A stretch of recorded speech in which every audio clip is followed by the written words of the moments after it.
Bem-vindos a mais um vídeo. Hoje vou para Vila Real. Estive lá há cerca de 1 ano e meio, 2 anos atrás, mas só tinha a GoPro para filmar, então o vídeo não ficou muito profissional, nem ficou grande coisa. Este ano é diferente, já tenho mais equipamento e espero fazer uma coisa mais profissional este ano.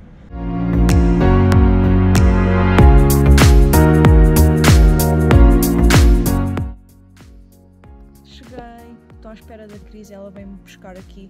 Vou ficar em casa dela estes dias.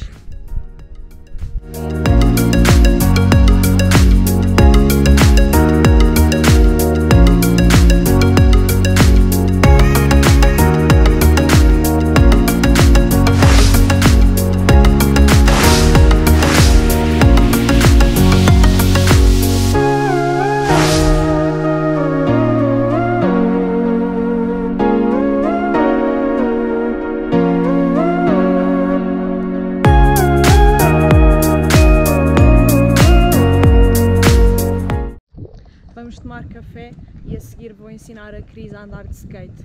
E tens o skater? Não. Tenho. Aonde? No carro. Ai, vai-te foder.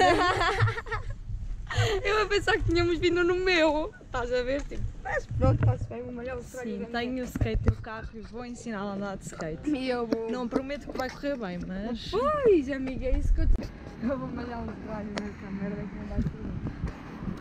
Que bonito, hein? Estou pronto.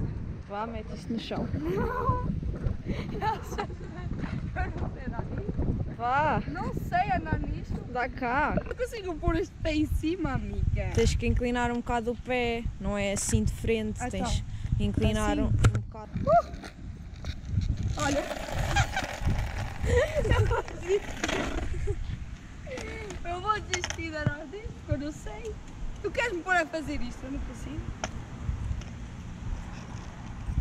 Não consigo, filho.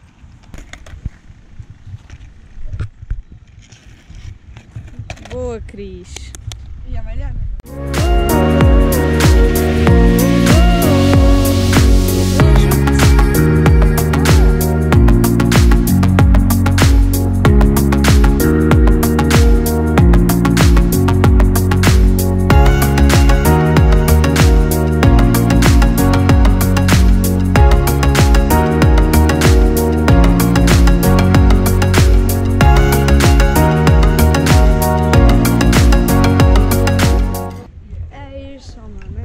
É isso aí.